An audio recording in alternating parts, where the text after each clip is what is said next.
On the streets of Lebanon, they're not calling it a protest, but a revolution, as Saad Hariri called it quits, saying he'd hit a dead end. There were celebrations, but it's unlikely to end the impasse. Demonstrators want a complete overhaul of the political system, believing it's the only way to save their country. Over the last few years, Lebanon has been teetering on the edge of an economic meltdown. Now the central bank warns it's just days away from total economic collapse. So who's to blame for the nation's problems? The protesters say it's all down to a corrupt ruling elite that have filled their own pockets while the rest are struggling to get by.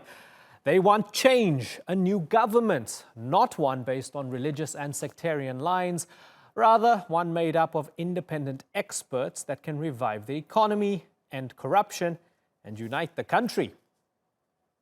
So is it possible? Well, let's ask our guests. In Washington is Basem Shabb. He's a former MP with Saad Hariri's future movement Bloc. And in Beirut is Gilbert Doumit. He's one of the founders of the Lebanese opposition party LiBaladi and ran in the 2018 parliamentary elections. Gentlemen, good to have you both on the program. So Basem Shabb, Hariri has stepped down. He's not fully out of office yet. Some technicalities to get there, including the president accepting the resignation. But has he made the right decision? Let me first say that for the first time in a long time, I'm proud to be Lebanese. And let me say that my family was part of the demonstrations. The demonstrations in Lebanon represent a new spirit, and they go beyond politics. And I think that is very evident. And I think it's a source of pride for the Lebanese that under these conditions, they showed harmony. They showed unity across sects, across social strata, from working people to university professors. This is a new movement, and I think Saad Hariri did the right thing by resigning. That is a most definite thing, that he did the right thing. Gilbert, are you happy that the Prime Minister said, enough is enough, I'm going to listen to the protesters and step down? Definitely, this was our first demand. Do I think it's a right decision? I don't think he had an alternative. First, because of the protest on the streets, but also second, and what he said, he couldn't forge an agreement with other political parties. After what happened, after the 17th of October revolution, I think most parties are dismantled internally, and the level of tension that is between them makes it an obligatory move. So I wouldn't give him credit for this. I would say it was about time to resign so that we prepare for a good transition and rebuild our nation based on new premises and principles. Gilbert, any chance that this is tactical and that perhaps he has a bigger plan up his sleeve? Does anyone have any illusion that the current political elite will leave just because there are protests on the streets and people are claiming it's a revolution? They're going to wake up in the morning and say we're leaving? No. We know that even if there isn't a bigger plan, historically, every time the country united around any form of demands, they united all together across all spectrum against us. This happened in the last elections, in the municipal elections, in different movements that happened the last 10 years. So we have no illusion that they will not come together again to protect their positions in power. Right. But I think that's the first time ever we've been dreaming of this moment of uniting. Everyone's on the streets having the same demands against sectarian clientelism, but also demanding political, economic, and social rights. Okay, so Basem Shabb, power doesn't just roll over and die and say, okay, you won. We're looking at it quite cynically, I guess. You're saying you're very proud to be Lebanese, but we're asking questions, which is our job to do. Do you accept that given Lebanon's political history, people have good cause to be cautious about their leadership saying, okay, we want to implement change right now? I think what happened really divided the political leadership in Lebanon. There are those who clearly supported the movement in the streets and this new revolution. There are those who were neutral. And I must say that many of the people on the streets, and Gilbert knows that, were supporters of Prime Minister Hariri. And there are those whom I think are the biggest losers who stood against this movement. They assumed it was limited, they assumed it will go nowhere, and in the words of Hassan Nasrallah said, the government will not fall, we will not allow it to fall. So when the dust settles, there will be winners, there will be losers, and when elections come next time, people will remember who really supported this movement and who was against it. Gilbert? And there's no doubt that the youth in Lebanon, Right. Let's ask Gilbert. Gilbert, is it time for Hezbollah and Amal to get with the program and fully support what's happened on the streets? Because, as was mentioned by Basem, they've been equivocal at best and at worst downright hostile towards the protests.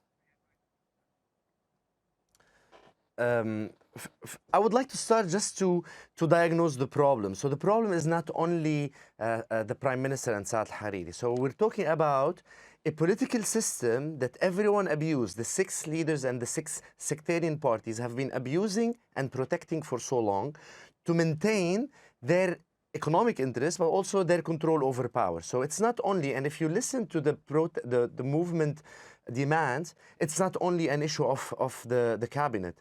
So the demands go as far as we want new elections to change the parliament and the Speaker of the House and eventually a new president. So this means people are conscious of the root causes of the problem.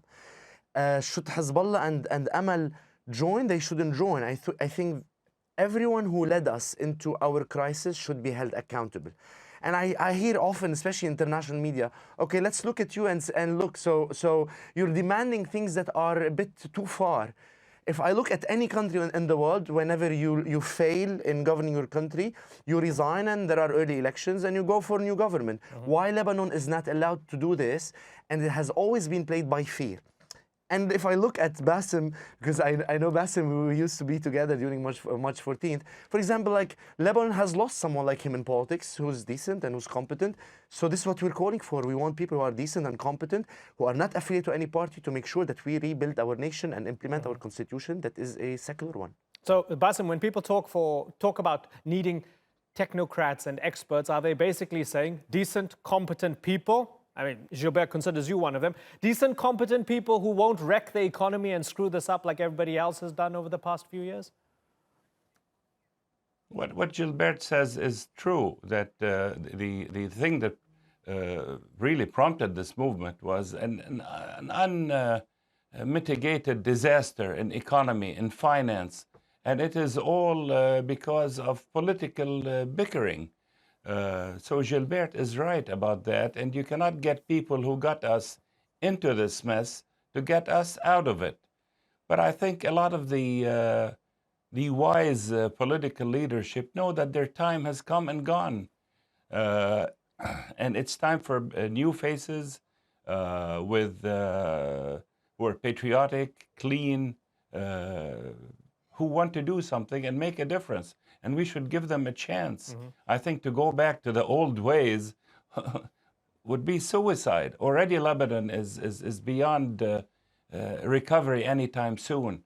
So we need to change course very quickly, very quickly. Right. Gilbert, we've had the Iranian supreme leader warn the protesters, you can only make changes within the existing system. You can't overthrow a system. It's not like his country had a revolution or anything that brought him to power, but he's already waded in, right? And the reality of Lebanon is that it's a small country caught in the crosshairs of many powerful nations, whether it's the Iranians, the Saudis, and others.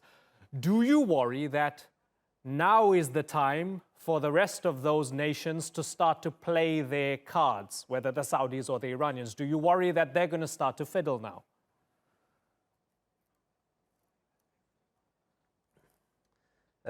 I do worry. And if I look at historically, because we're very open, we're very fragile for this power sharing system, this sectarian power sharing system, we've been very fragile to international interferences. And we've never succeeded in having a foreign policy that would protect Lebanon from geopolitics. Yes, definitely we are at a high risk today. And I think we need to be very careful on how this transition is going to happen, to try and work hard in not allowing geopolitics and geopolitical interests into getting involved. There are some good signs so far that no one has interest in some form of violence in Lebanon. And I don't think any of the current parties have any interest or capacity to do this. Even Hezbollah, when we say they have arms, have capacity to get involved in any type of violence in the country. And I think we should bet on this. And the faster we move in the transition process, the higher probability of success in achieving our political outcome would be. I hope, and I think we're giving them a gift by staying on the streets and keep the pressure so that we finish this phase as soon as possible, to limit the fragility, the possibility of using our fragility for other interests. I hope they will take it as an opportunity and not put us into trouble again.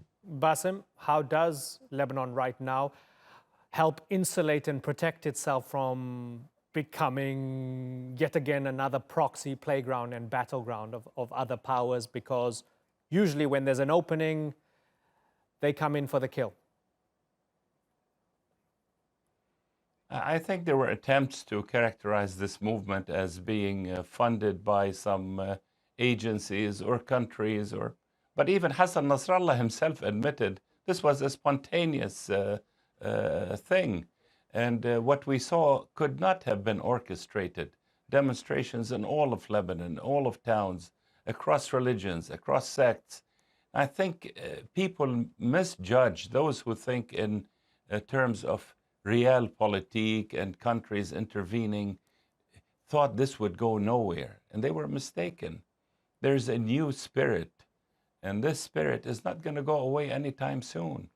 And I think the countries around will have to adapt to this new reality. Okay. I think it's very difficult to make use of it. They will have to adapt to it. Gilbert, what's on the menu? What would it take in the forthcoming months for people to go off the streets? Is it, I don't know, fixing the electricity crisis? What is it? What would give them trust in the institutions?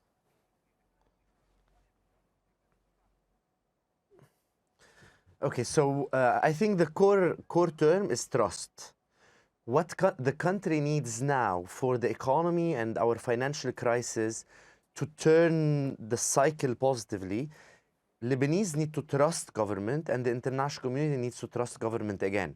Because if you look at the last year, so we haven't got any step forward with Saad funding because of the no trust in government. I think this is the opportunity now, is to have a government that Lebanese trust and the international community trust. And this is why we're insisting on the issue of people who are experts, but it's not enough. People who are independent means do not take their decisions from their political leaders, from the Zaim. Otherwise, they're not able to make any progress. So this is why that's the second one. And there is a third condition that's very important, though it's technical, is the parliament giving this cabinet legislative prerogatives. So it doesn't have to go back to the parliament for three things. One, an early elections based on a law, an electoral law that is non-sectarian, but also that would change the power balance within the sectarian divide. The second thing is take immediate measures on economic, social, and financial measures, because the country is in really deep trouble. And the third thing is make sure that we have an independent judiciary so that we can really seriously start efficiently in accountability and fighting corruption and holding accountable whoever has been involved in corruption. Is it an easy process? No. I think the only tool we have today are the streets. And I agree with Basem. People who are on the streets will never leave. And they don't need anyone to manipulate them. Well, we have 35% unemployment rate. Yeah. No electricity. The waste is on the streets. Let's not forget that 2 weeks ago, our forests were burning and we didn't have any means to extend the fires. We are in deep trouble. No one needs to mobilize us on the streets because we have nothing to lose anymore. Understood. Gilbert and Basem, it's been fascinating talking to both of you. Looking forward to having you back on the program. But for now, let me thank you. It's been great having you on the Newsmakers. Bye-bye.